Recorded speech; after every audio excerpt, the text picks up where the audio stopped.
Marikina Representative na si Stella Kimbo na siyang kumalat ang balita na tila galit na galit raw itong ipinatawag ang ilang opisyales ng Office of the Solicitor General matapos hindi raw tutulan ang naging order ng Korte Suprema na dumalo ang Congresswoman sa gagawing pagdinig ng oral argument patungkol sa constitutionality at legalidad ng 2025 national budget na siyang ipinag-utos ng Supreme Court sa pangunguna ng Chief Justice na si Alexander Gismundo. Mukhang hindi nga raw inaasahan ng Marikina Representative na agad-agad susundan raw ito ng karma at sa hindi inaasang pagkakataon, di umunay magkikita pa sila sa Korte Suprema. Matatandang sa nagdaang 3 oral argument hearing ng Supreme Court, tila hindi nagpatinag ang mga mahistrado at Associate Justice na ilabas ang totoo patungkol sa samot-saring pangdarambong di umano ng mga nasa gobyerno.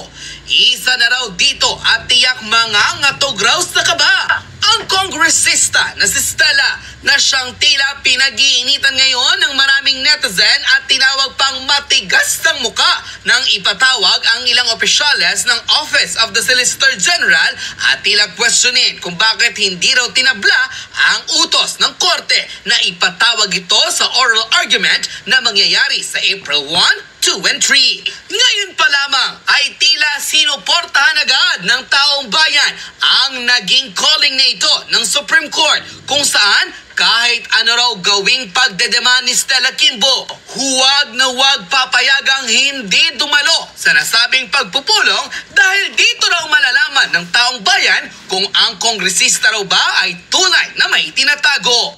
Panoorin ang shocking revelation ng Third Floor Studio kung saan isiniwalat sa publiko na ayon sa kanilang reliable source, tila ngayon pa lamang raw galit na ang Marikina Representative na si Stella Kimbo nang ipatawag siya ng Korte Suprema.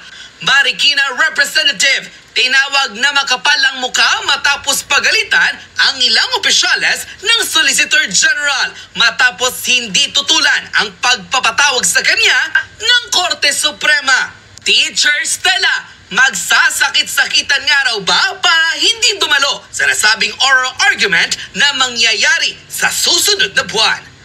Narito't panoorin ang full video. We received an information na galit na galit ang isang Stella Kimbo. Pinatawag daw yung mga taga-Office of the Solicitor General. Pinatawag saan? Pinatawag. Hindi kumpirmado kung sa Congress na pinag-report or somewhere. Basta ang termino, pinatawag niya. Tapos, pinagalitan. Dahil ang rason ng kanyang galit ay bakit di umano hindi inopose ng Solicitor General yung ang Supreme Court, ang kautusan ng Supreme Court para i-demand ang kanyang appearance sa oral argument sa BICAM anomaly.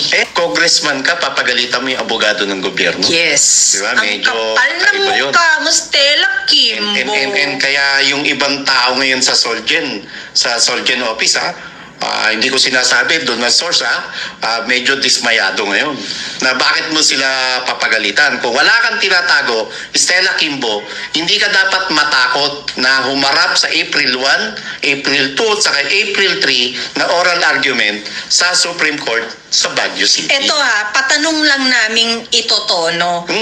Ang hinihingi di umano ng isang Stella Kimbo ay kung papaano pwedeng hindi umattend sa hearing or i-delay ang hearing ng BICAM anomaly hearing sa Supreme Court until the campaign or the election is over. Dahil kasi ang worry, maapektuhan daw ang kanyang kandidatura. Hindi mo naman gaano katotoo na ang peg mo ngayon, Congresswoman Stella Kimbo, ay ipa-delay or delaying tactics ang gagawin mo para hindi ka maka-attend sa oral argument sa Supreme Court.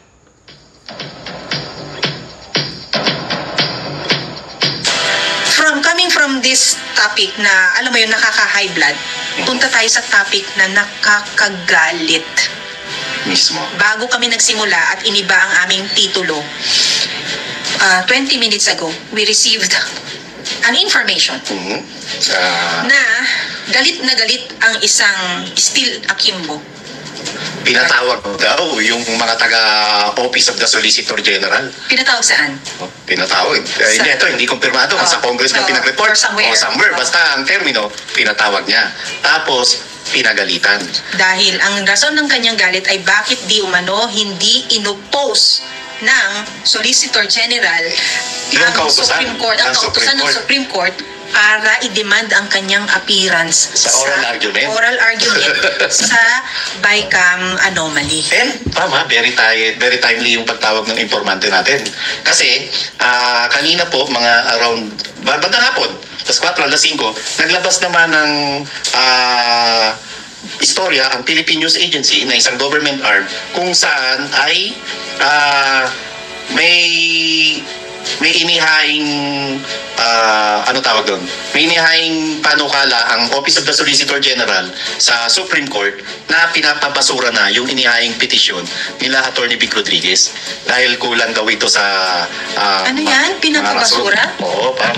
Anong outlet yan? Anong PNA, Pam. Philippine News Agency, Yes, oo. isang news outlet or arm ng government under the Presidential Communications Office. Do you expect people to believe that?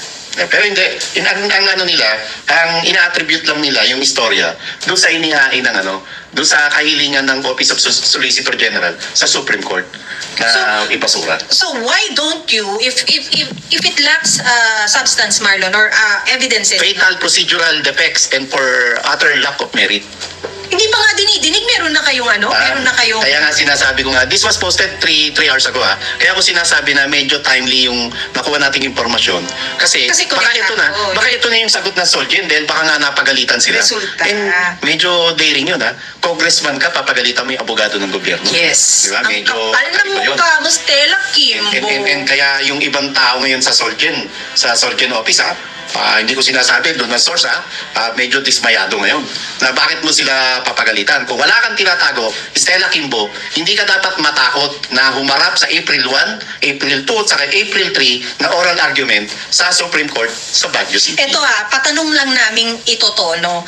Ang hinihingi di umano ng isang Stella Kimbo ay kung papaano pwedeng hindi umattend sa hearing or i-delay ang hearing ng BICAM anomaly hearing sa Supreme Court until the campaign or the election is over. Dahil Kasi ang worry, maapektuhan daw ang kanyang kandidatura. yes. So, guys, this is that is a question actually, Stella Kimbo. Ipano ka totoo na ang peg mo ngayon, Congresswoman Stella Kimbo, ay ipa-delay or delaying tactics ang gagawin mo para hindi ka maka-attend sa oral argument sa Supreme Court. Pero Marlon, ang isa pang nakakagalit dito is the audacity of Stella Kimbo na pagalitan ang Solgen and Solgen's office. Para ipatawag mo. At para sabihin na how dare you not oppose Supreme Court's order for my or her presence doon sa hearing na Hindi yan. natin alam,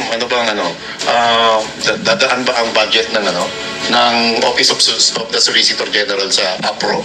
Bakit ganun kakano, alam mo yung audacity mo, ganun na lang na Ano ba Tagalog ng yung apog mo? yung ganun nga katapang yung mo, di ba? Yung kapal mo. Yung kapal, yung kapal ng apog mo, yung buwisit na walang hiya ka. Nakakainis ka. Ballpen nga yung mikropono na ko And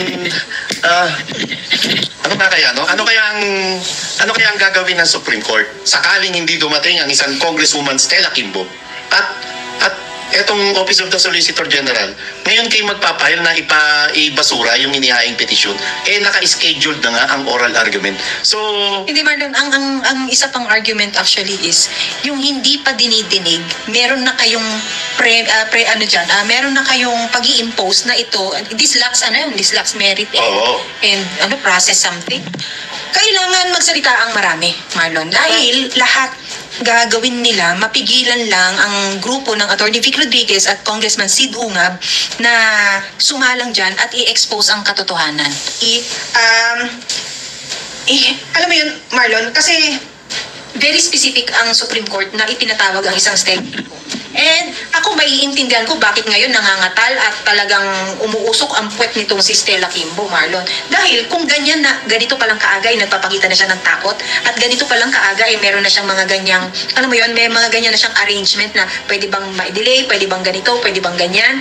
I would like to believe internally there is already a struggle between Zaldico and Stella Kimbo. Naniniwala ka? Oo, niniwala ako. Pam, ano kaya, no? Biglang bago mag-April 1, nagsakit-sakitan ang isang Stella Kimbo para hindi lang maka-attend, no? Na-oral argument. Kasama sa ano kaya? Ano lang to, ha? Kwentuhan lang to. Ano ang gusto mo makita?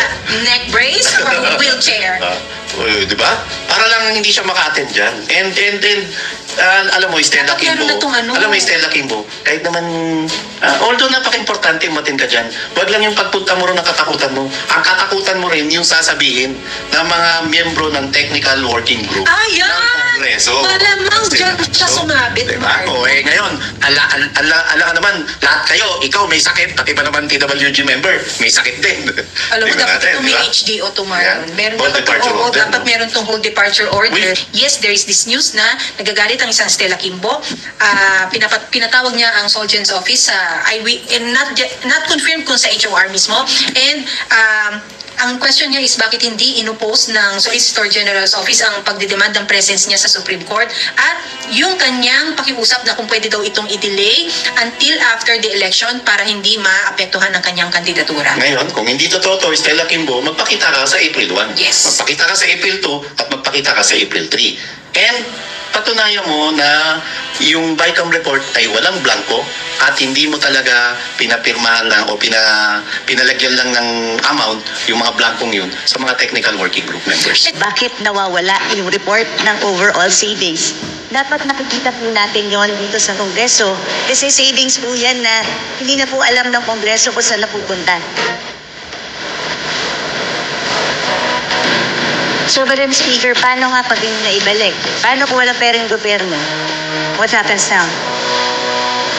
Vulnerable, no? Sa corruption ng ganito. Kailangan transparent po tayo. So, Point 1. Bongga ang sabi ng hindi ng Sara.